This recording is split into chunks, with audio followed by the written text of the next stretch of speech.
जिल्हा परिषद विविध विषय समित्याच्या सभापतीची निवडणूक झाल्या त्यामध्ये शिवसेनेला कुठंही सभापती दिलं नसं जाणवतंय. नेमकी काय परिस्थिती आहे, काय झालं? जसं आता तुम्ही सांगितलं की शिवसेनेला कुठं सभापतीपद दिलेलं जाणवत नाही. 100% त्यांचा प्रश्न रास्त आहे. मी जिल्हा परिषदच्या सदस्य माझ्या आई सुवर्णा सतीश पाटील यांचं नाव सभापतीपदासाठी 12:40 40 मिनिटापर्यंत 12:40 सुवर्णा सतीश पाटील माझ्या मातोश्रीचं नाव हे जवळजवळ फिक्स होतं. तसा पक्षादेश होता, तशी व्हीप काढली होती. चौगुले साहेब असतील, आमचे संपर्क प्रमुख साळवी साहेब असतील, पालकमंत्री साहेब असतील आणि एकनाथ शिंदे साहेब यांच्याकडनं जो आदेश आला होता तो आदेश सभापतीपदासाठी माझ्या आईच्या नावाचा आदेश होता. सुवर्णा सतीश पाटील या नावाचा आदेश होता, लिखी आदेश होता. संपर्क प्रमुखांकडे तो आदेश होता. ह्या आदेशाला पक्षाची आदेश डावलून काही स्थानिकचे पदाधिकाऱ्यांनी चुकीच्या पद्धतीमध्ये निर्णय घेऊन चुकीच्या पद्धतीमध्ये कुठेतरी कान भरवून फक्त 10 मिनिटामध्ये हा अन्यायकारक निर्णय एका शिवसैनिकावरती झालेला आहे. आम्ही तळागाळात काम करणारे कार्यकर्ते, लोकांसाठी झटणारे आम्ही कार्यकर्ते, मतदारसंघाच्या विकासासाठी आम्ही पळणारे कार्यकर्ते, मुळात व्हीप काढून आदेश असताना देखील पक्षाच्या आदेशाची पक्षाची शिस्त मोडली जाते. ही अत्यंत चुकीची बाब. माझ्यासारखे अनेक तरुण राजकारणामध्ये येण्यासाठी घाबरतात. त्याचं हेच कारण आहे की कुठंतरी कोणाला तरी वरचढ व्हायची भीती असं वाटत असणार आहे. त्याचं कारण काय मला माहीत नाही की कुठल्या गोष्टीमुळं अवघ्या 10 मिनिटामध्ये माझं आईसाहेबांचं सभापतीपद कॅन्सल केलं, तिथून नाव कट केलं. मी माझ्या पक्षाशी प्रामाणिक आहे. आम्ही तिथून आलो, मतदान केलं आणि आम्ही आमचं तिथून निघून गेलो. परंतु गेले 4 दिवस झालं पक्षादेश काय होता, पक्षशिस्त काय होती, व्हीप काय होतं हे चौगुले साहेबांनी स्पष्ट भूमिकेमध्ये सांगितलं होतं. आज आमच्या लोहारा तालुका होऊन प्रचंड वर्ष झाली. मागच्या कधी काळामध्ये उपाध्यक्षपद मिळालं होतं. उपाध्यक्षपदाला देखील मी त्या पदासाठी मी इच्छुक होतो. माझं नाव देखील त्या ठिकाणी चर्चेत होतं. परंतु सिनियरिटीमुळं मी त्या ठिकाणी माघार घेतली आणि उपाध्यक्षपदाला आम्ही उषा काकींना पसंती दिली. परंतु सभापतीपदाबाबत बी जर अशा गोष्टी होत असतात तर भविष्यात इथल्या तरुणांचं राजकारण काय, हा देखील प्रश्न. शिवसैनिकावर अन्याय आहे.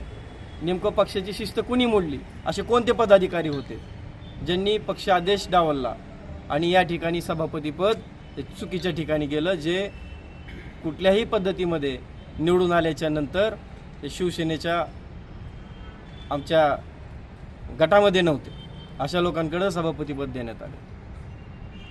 शिवसेना नेते एकनाथ शिंदे असतील, पालकमंत्री प्रतापजी सरनाईक असतील यांनी तुमच्या नावावरती शिक्कामोर्तब केला होता आणि तुम्ही त्या संदर्भात आपण अर्ज देखील आपण घेतला होता. नेमकं त्या 10 मिनिटात काय झालं, त्याच्यामागे कोण अदृश्य शक्ती आहे असं वाटतं? तुमची आता पुढची भूमिका काय? पक्षाने शोधायची आहे. जर अशा घटना जर घडत असतील तर शिवसेनेमधले कार्यकर्ते, शिवसैनिक कसे पुढे जाणार आहे? लोकांची सेवा करण्यासाठी काही ना काहीतरी स्कोप लागतो. आज त्या पदापर्यंत जाण्यासाठी प्रचंड मेहनत आम्ही घेतलेली असते, काम केलेलं असतं, लोकांची मनं जिंकलेली असतं, काम करायची पद्धत आम्ही केलेली असते, लोकांनी विश्वास आमच्यावरती टाकलेला असतो. आता त्यामुळं भूमिका काय तुमची आता? मी माझ्या लोकसभा प्रमुख पदाचा राजीनामा मी माझ्या पक्षशिष्टांकडे देत आहे व जिल्हा परिषद सदस्याचा देखील मी राजीनामा या ठिकाणी देणार आहे. लोकांनी मला त्यांच्या कामासाठी निवडून दिलं आहे.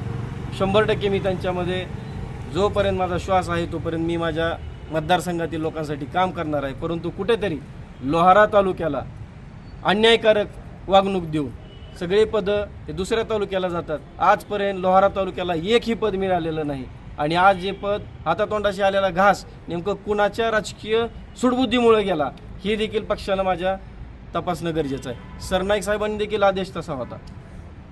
शेवटच्या 10 मिनिटात काय झालं असं? तिथून सभापतीपद हे एका सच्च्या शिवसैनिकाला न देता एक दुसरीकडे देण्यात आलेला आहे. या संदर्भात प्रक्रिया पूर्ण झाल्यानंतर आपण वरिष्ठांशी संपर्क साधला का किंवा त्यांनी तो आपल्याशी संपर्क केला का? हे माझा संपर्क होतोय त्यांच्याशी, मी संपर्कात आहे, परंतु हे सगळं चित्र स्पष्ट होणं गरजेचं आहे. जर हे असंच चालत राहिलं तर सर्वसामान्य तरुण राजकारणापासून वंचित राहील. भाजपनं महायुती म्हणून शिवसेना आणि राष्ट्रवादीचा घात केला आहे का? भाजपने महायुती म्हणून नाही, असं काय नाही. आता बघा, ह्या सगळ्या गोष्टी ज्या आहेत त्या आमच्या वरिष्ठ पातळीतल्या जे काही आमचे नेते आहेत त्यांनी तपासणं गरजेचं आहे. व्हीप असताना, आदेश असताना देखील त्याच्यावर कारवाई होणार का मग आता पक्षाने निर्णय घ्यायचा. 12:40 आम्हाला सांगण्यात आलं की आपलं नाव फिक्स आहे. मी देखील 10 विचारलं होतं, नाव फिक्स असेल तर सांगा. माझे कार्यकर्ते त्या ठिकाणाहून आले होते, माझे मित्रपरिवार चांगला त्या ठिकाणी आला होता. अवघ्या 10 मिनिटात जर तुम्ही असं एखाद्या कार्यकर्त्याला तुम्ही पदापासून वंचित ठेवता आणि पक्षांतर्गत कुरघोडीचा बळी हा झालेला, हे पक्षांतर्गत झालेला विषय आहे. 100% ह्याच्यामध्ये जे पदाधिकारी आहेत इथल्या स्थानिक लेवलचे, यांनी शिंदेसाहेबांचा आदेश डावलला आहे, पालकमंत्री प्रताप सरनाईक साहेबांचा आदेश डावलला आहे, तानाजी सावंत साहेबांचा आदेश डावलला आहे, राजन साळवी साहेबांचा आदेश डावलला. तुम्ही राजीनाम्यापर्यंत आलाय, मग ते पदाधिकाऱ्याचं नाव का घेत नाहीत? कोण आहेत ते पदाधिकारी? 100% घेणार आहे मी. का घेत नाहीत? तुम्ही राजीनामा द्यायची तयारीत आहे, तितके मी राजीनामा देणार आहे ना. मग नाव का घेत माहिती नाही? आहे. मग ते नाव आता कसं आहे, नाव घ्यायला मला काय, मी काय कोणाला घाबरत बिबरत असला विषय आहे, तुम्हाला माझा स्वभाव माहिती आहे. योग्य वेळ आली की सगळा पिक्चर मी क्लिअर करणार आहे. जर अशा पद्धतीने चालत असेल तर 100% या ठिकाणी आपली शिवसेनेला अवघड आहे भविष्य. ती योग्य वेळ कधी येईल? योग्य वेळ कधी येईल ती? लवकरच योग्य वेळ येईल. जय हिंद, जय महाराष्ट्र.